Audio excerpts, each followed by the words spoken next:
네, 안녕하세요. 토트쌤입니다. 오늘은 제가 여러분들께 그 제임스 웹 스페이스 텔레스코프에 대해서 말씀을 드리는 시간을 가지도록 하겠습니다. 여러분들 그 지난 주말 크리스마스 때 보셨다시피 이 제임스 웹 우주만원경이 이제 그 발사가 되었죠. 발사가 되어서 현재 이 자신의 궤도, 즉 L2 라그랑지 포인트라고 이제 알려진 그 궤도를 향해서 현재 진행하고 있는데요. 그럼 이번 시간에는 이 L2 라그랑지 포인트가 이제 어떤 그 물리적인 의미를 가지고 있는지를 간단한 이제 수식을 통해서 이제 알아보는 그런 시간을 가지고요. 그 다음에 그 제임스 웹 텔레스코프의 그 구조와 그 다음에 어떤 그 작동 원리, 그 다음에 여기 이제 들어가는 크게는 이제 네 가지의 어떤 그 카메라와 이제 그 센서, 특히 이제 분광기들이 있는데 특히 이런 분광기들의 어떤 작동 원리에 대해서 조금 이제 공부해보는 그런 시간을 가지도록 하겠습니다. 흔히들 이 텔레스코프를 이제 타임머신으로 이제 비유를 하는데요. 그만큼 이제 과거에 떠난 빛을 우리가 현재 이제 봄으로써 수십억 년 혹은 수백억 년 전에 일어난 사건을 우리가 이제 이해를 하는 거죠. 그렇기 때문에 어떻게 보면 이제 우주적인 스케일의 이제 타임머신을 볼 수가 있는데 이걸 가지고 여러분들이 좀 경외감을 갖는 시간을 가졌으면 하는 그런 바람이 좀 있습니다. 그래서 한 해의 마지막 토픽으로 선정을 했고요. 네, 그럼 바로 한번 또 출발해 보도록 하겠습니다. 네, 그럼 이런 그 제임스 웹이라는 이 분은 이제 나사의 어떤 국장으로 이제 알려져 있습니다. 그래서 뭐 다음과 같은 말을 남겼는데 scientific work speeds technology and engineer begin to make better spacecraft. 뭐 더 좋은 비행선을 만들어야 된다. 그리고 더 나은 어떤 기기들을 만들어서 더 많이 이제 우리가 이제 배울 필요가 있다. 이제 그런 말씀을 하신 나사의 이제 국장인데 이분의 이제 이름을 따서 이제 제임스 웹 스페이스 텔레스코프라고 이제 명칭이 지어졌고 지난주 크리스마스 때 아리안 5 로켓을 통해 가지고 이제 기아나에서 이제 프랑스 영인 기아나에서 여기서 출발한 이유는 이게 이제 적도 부근에 있기 때문에 어떤 그 위성을 쏘아 올리기에 가장 좀 적합한 그런 곳이기도 합니다. 그래서 여기서 올라갔고 이게 이제 나사뿐만 아니라 이제 유로피안 스페이스 에이전시와 이제 캐나다 스페이스 에이전시 그 외에 뭐 다른 국가들 간의 어떤 협력으로 이렇게 진행된 그런 일이 되겠습니다. 여러분들이 유튜브에 검색을 하시면 그 론치 하는 요 장면이 많이 이제 올라와 있으니까 한번 감상을 해보시고요. 그러면 이 제임스 웹 텔레스코프가 현재 그 향하고 있는 이 라그랑지안 포인트라는 게 구체적으로 이제 L2 포인트인데 이게 어떤 건지 한번 살펴보겠습니다.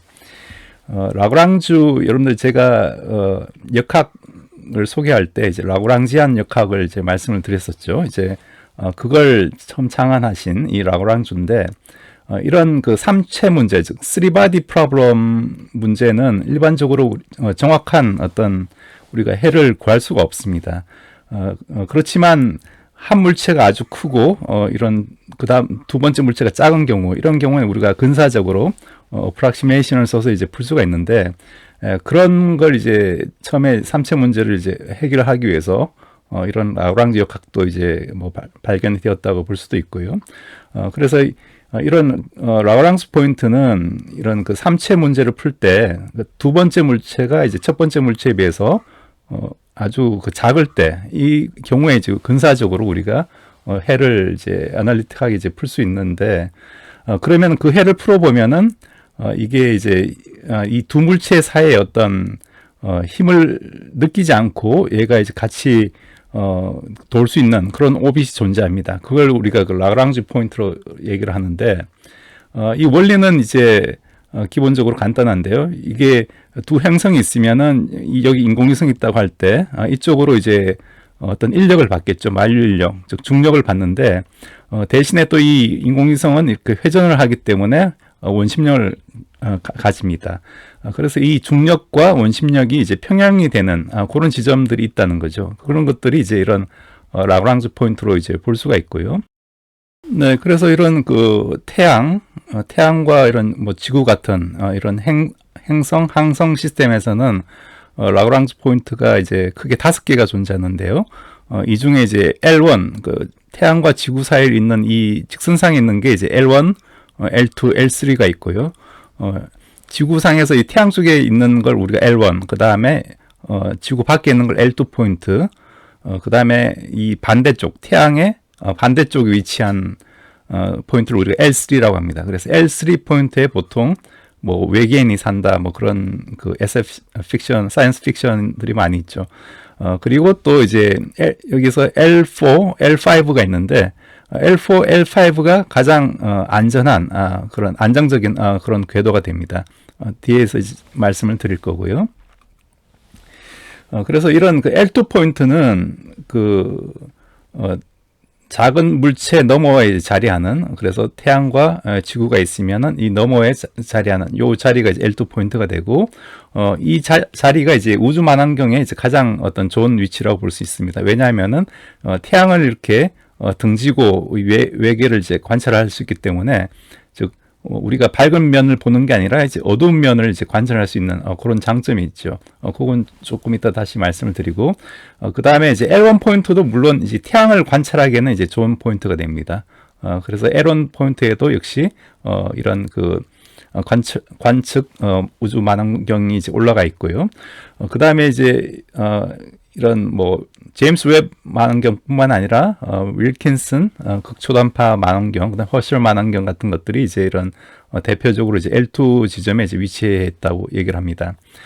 그리고 이런 것들이 만약 이게 태양과 지구 시스템이 아니라 지구 달 시스템에서도 역시 동일한 이런 라그랑지 포인트들이 존재하고, 그 다음에 지구와 이제 목성 시스템에서도 역시 동일한 이런 라그랑지 포인트들이 존재하겠죠. 그래서 이런 스테이블한, 즉 L4, L5 포인트는 사실 우리가 나중에 어떤 우주 콜로니를 그 우주 정거장이나 우주 콜로니를 건설하기에 좋은 그런 포인트라서 여기에 대한 어떤 그런 사이언스 픽션에 대한 그런 얘기도 많이 나오고 있습니다.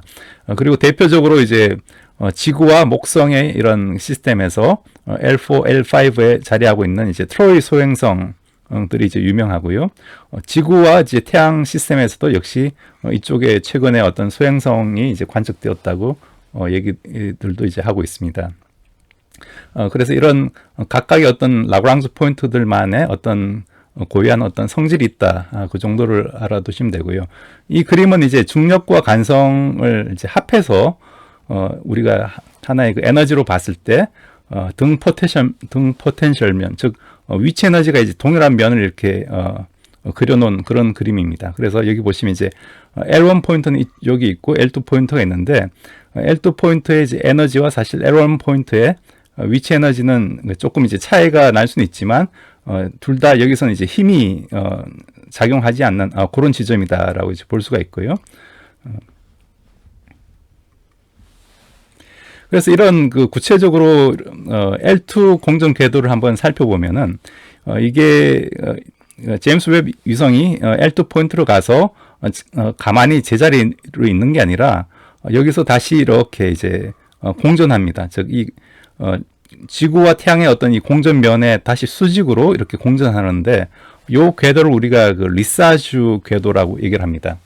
리사주 궤도라는 거는 이 L2 포인트에 그 위성이 가만히 있으면은 오히려 이런 그 플럭추에이션 때문에 어떤 그 다른 어떤 그 영향이 들어왔을 때 얘가 더 이렇게 흔들리게 되고, 또 우리가 정확한 어떤 관측 지점을 바라보기가 좀 힘든 그런 그 단점이 있기 때문에 오히려 이렇게 궤도 운동을 하는 게 더 유리하다라는 게 이제 바로 리사주 궤도의 어떤 그 장점이 되겠습니다. 그래서 어떤 물체가 추진력 없이 삼체 시스템에서 라그랑지 좀 주위로 이렇게 돌아갈 수 있는 준주기적 궤도를 우리가 리사주 궤도라고 얘기를 하고, 실제로 제임스 웹 우주 만환경이 도는 건 이 리사주 궤도를 이제 돌고 있다. 그렇게 보시면 되겠습니다. 그래서 이 한 바퀴 도는데 180일이 걸리고요. 그래서 이렇게 한번 지구가 태양을 공전하는 그 주기와 맞춰서 같이 이렇게 싱크로나이즈 돼서 이렇게 이 위성이 돌고 있는데 그 주기는 이제 365일이니까 대략적으로 1년에 한 두 번 이렇게 궤도를 공전한다. 그렇게 보시면 되겠습니다.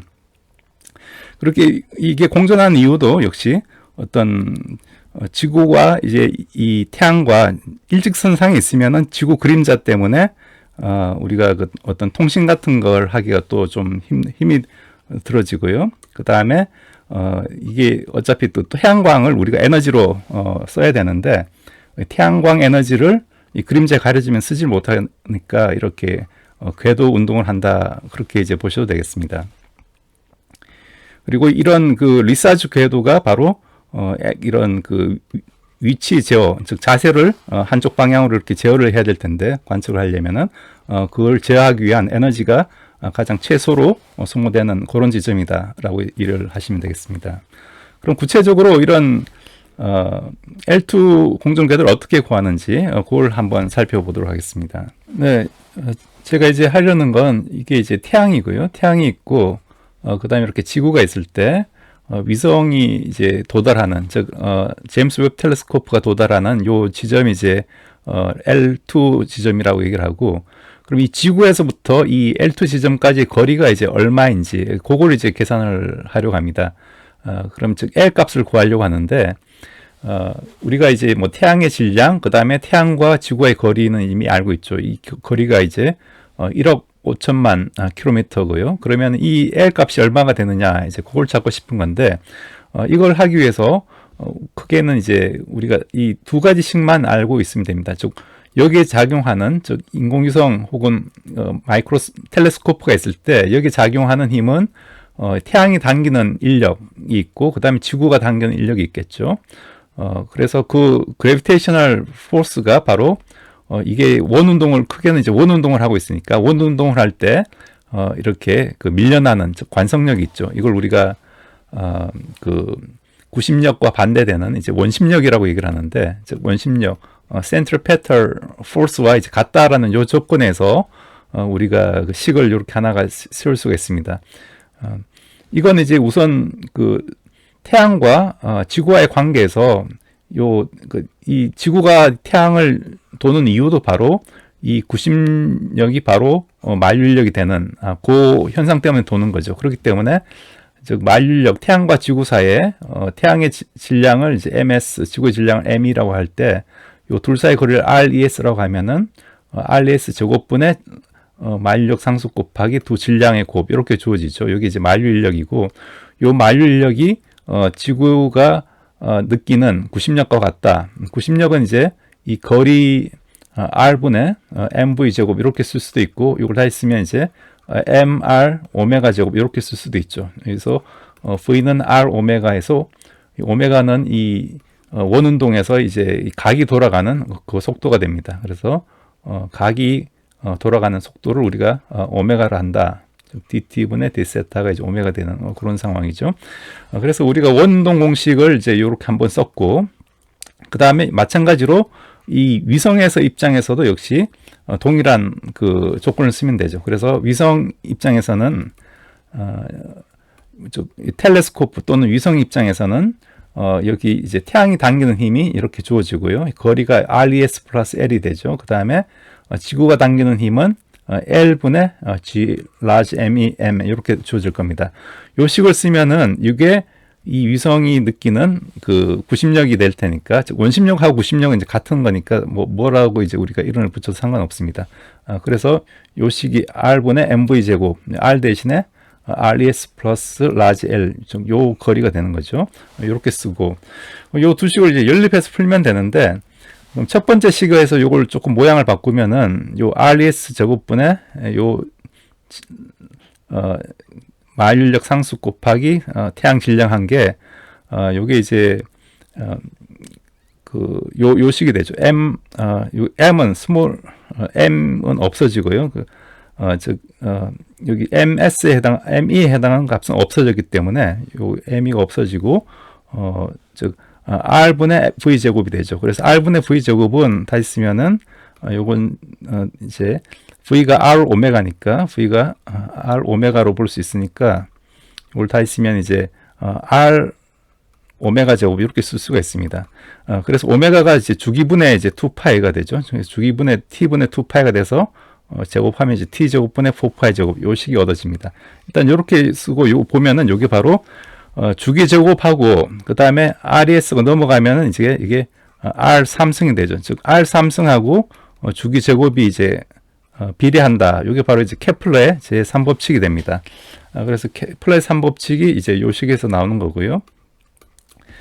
그러면 우리가 이제 하려는 거는 요걸 이제 수학적인 트릭을 조금 쓸 건데 요걸 두 번째 식에서 요걸 이제 RES로 묶어내고 RES 제곱으로 묶어내고 그럼 1 플러스 RES 분의 L의 제곱분의 1이니까 마이너스 2승이 되죠. 그 다음에 마찬가지로 요 우변항도 RES를 묶어내면 1 플러스 RES 분의 L 이렇게 쓸 수가 있습니다.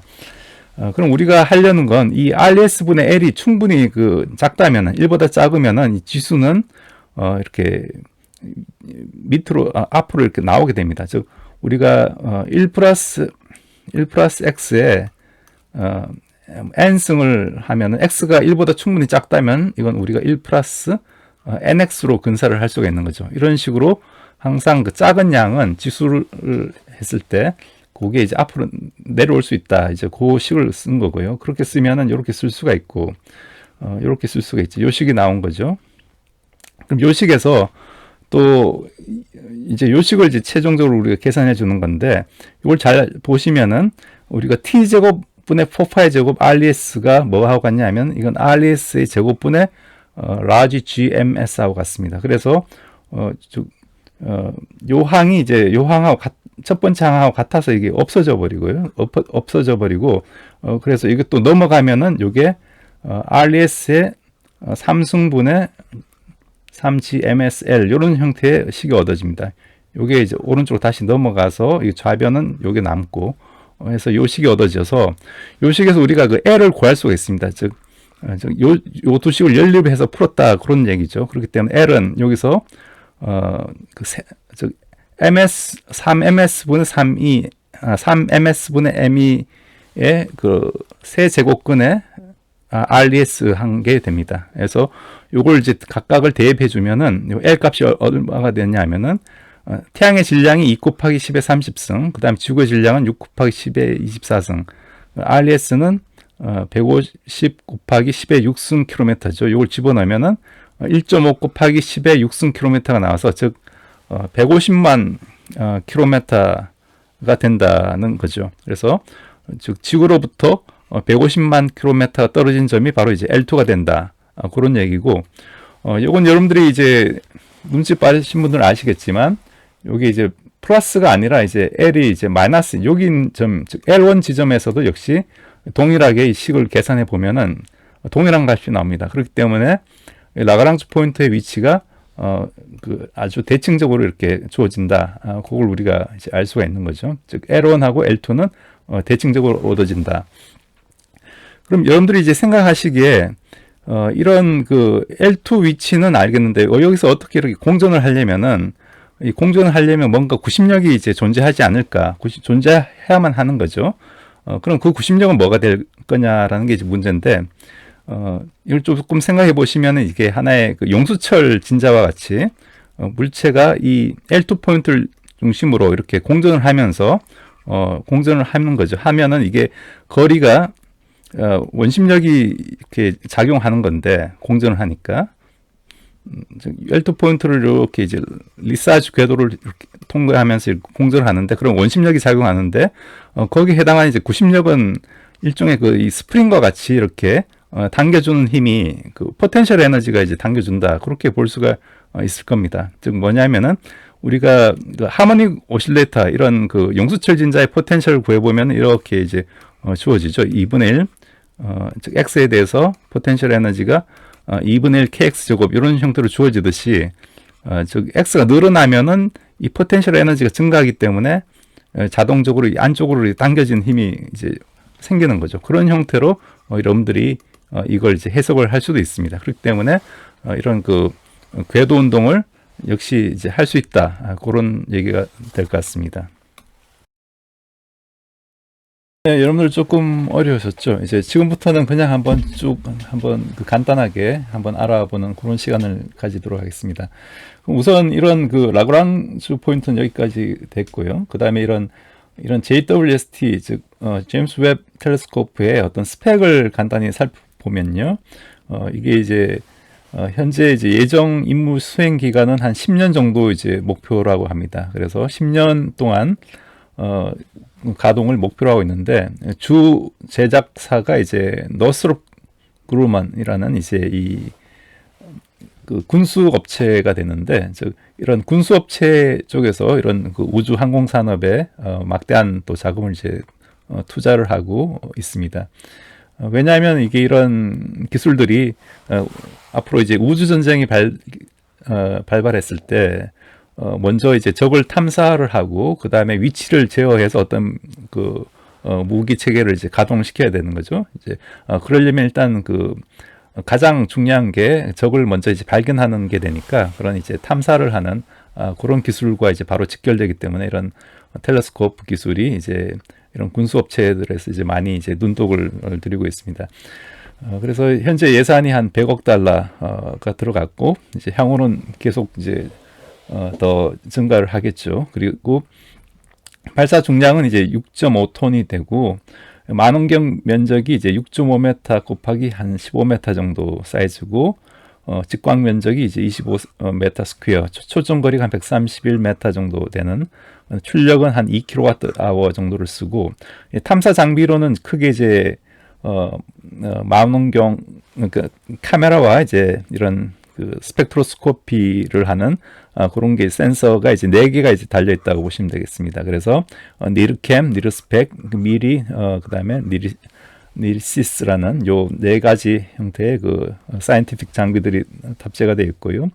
그다음에 이제 원 지점은 이제 150만 킬로미터까지 이제 떨어져 있고, 요걸 이제 이전에 이제 허블 텔레스코프와 이제 비교를 하면은, 허블 텔레스코프 발사 중량은 오히려 이제 허블 텔레스코프보다 이제 줄었다고 이제 알려져 있는데요.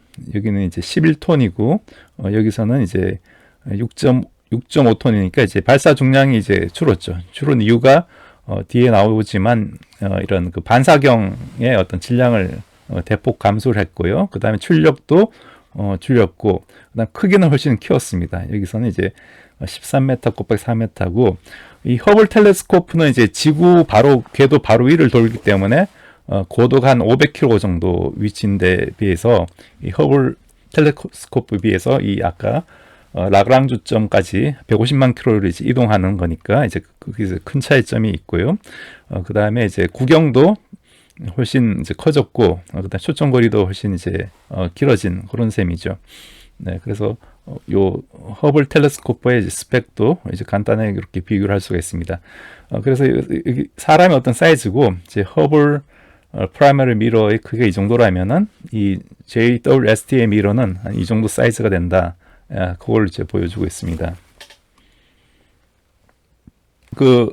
네, 그럼 이러한 그 JWST의 간단한 구조를 살펴보면은, 우선 이런 그 반사 만원경이죠. 그래서 적외선, 즉 IR 영역을 우리가 포집하는 그런 이제 일종의 거울이고요. 거울이 있고, 이 프라이머리 이제 그 미러가 있고, 이쪽이 이제 세컨더리 미러가 됩니다. 그래서 적외선이 들어오면은 이 프라이머리 미러에 이렇게 반사돼서 세컨더리 미러를 통해서 이 구멍으로 들어와서, 여기서도 역시 이런 그 옵티컬 그런 디바이스들이 있어서 그걸 렌즈를 통해 가지고 최종적으로 여기 Integrated Science of Integrated Instrument Module이라는 ISIM으로 이렇게 들어가게 되는 그런 구조가 됩니다. 그리고 특이한 점은, 이게 적외선이다 보니까 완전히 어떤 그 열에 대한 그런 간섭 효과를 차단을 해야 되기 때문에 이런 선쉴드가 항상 밑에 이렇게 크게 오게 됩니다. 이 선쉴드의 크기가 이제 뭐 테니스 코트만한 크기라고 얘기를 하고요.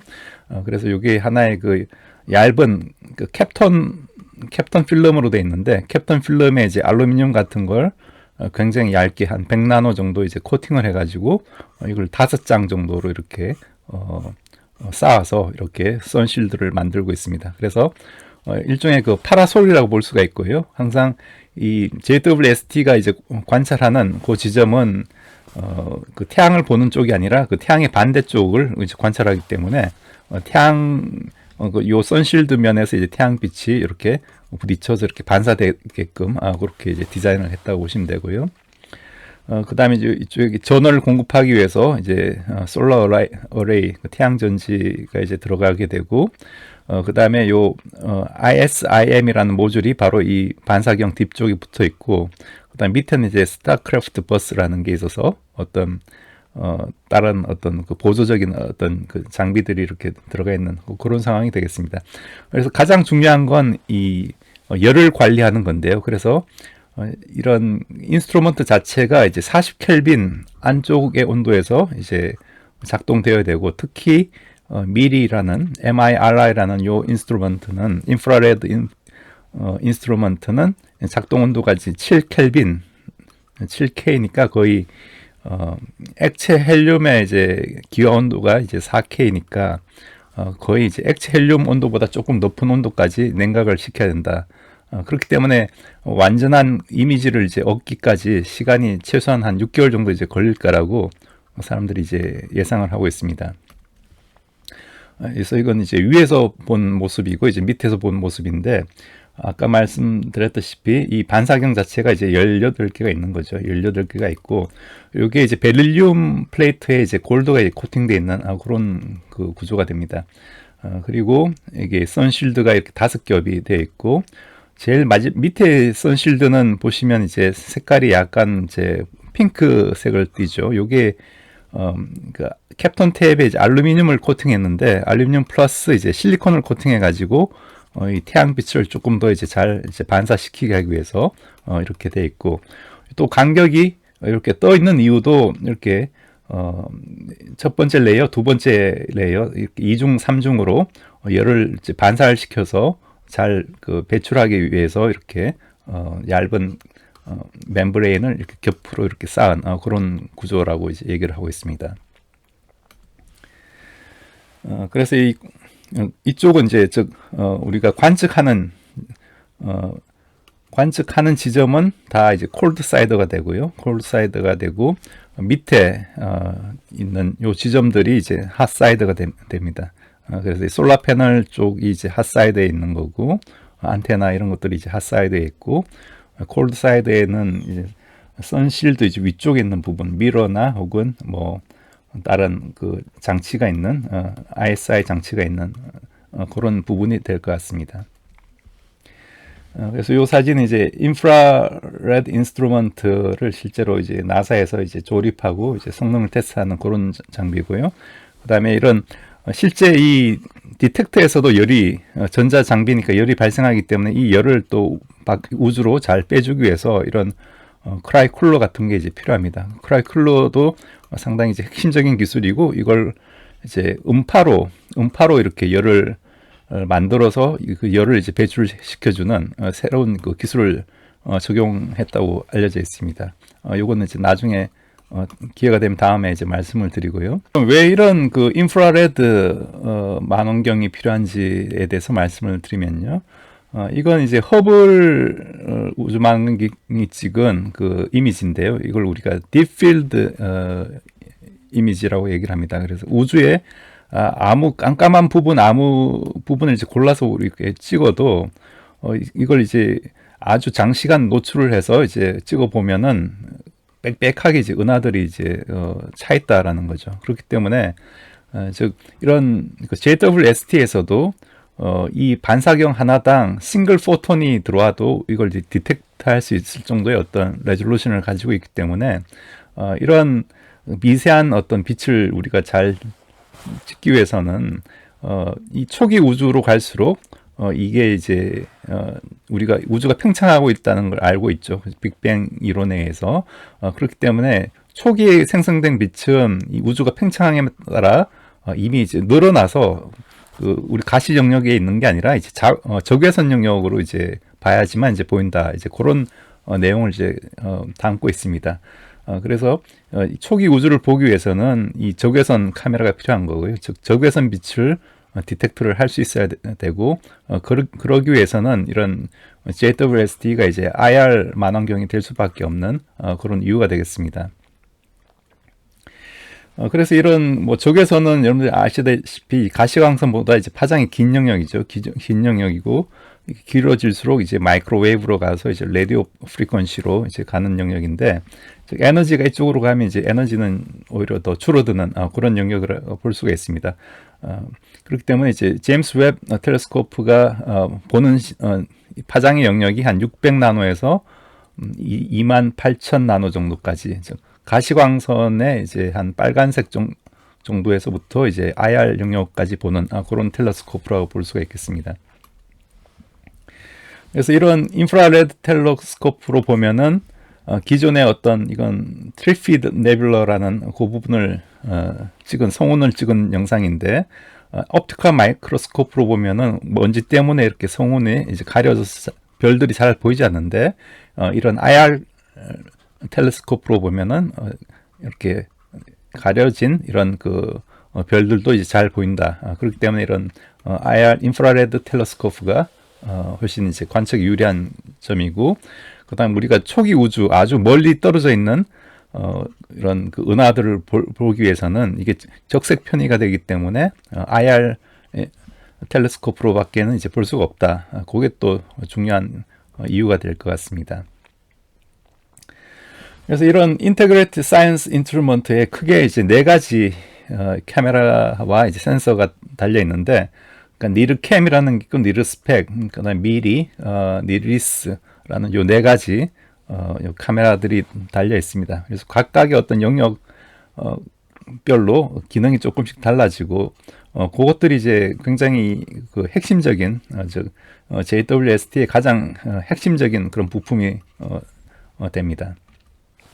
네, 여러분들 오늘 제가 어떻게 보셨는지 모르겠습니다.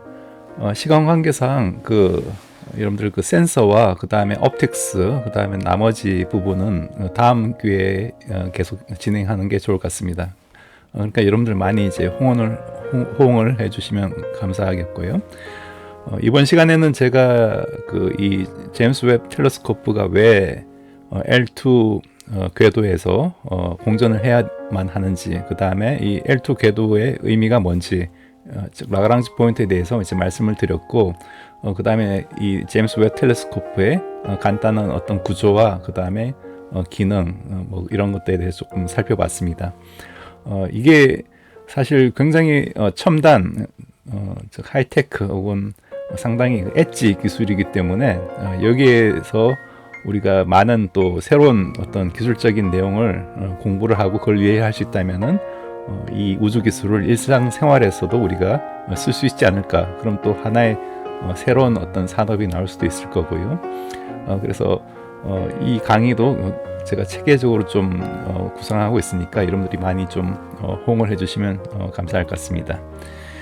네, 그럼 한 해를 잘 마무리를 하면서 여러분들 남은 시간, 남은 한 주 2021년 잘 보내시기 바라고, 새해에는 더 나은 컨텐츠와 또 보다 이제 활기찬 그런 모습으로 여러분들께 이제 다가오도록 하겠습니다. 네, 그럼 여러분들 연말연시 잘 보내시고 또 남은 한 주 잘 보내시기 바라겠습니다. 그럼 내년에 뵙도록 하겠습니다. 감사합니다.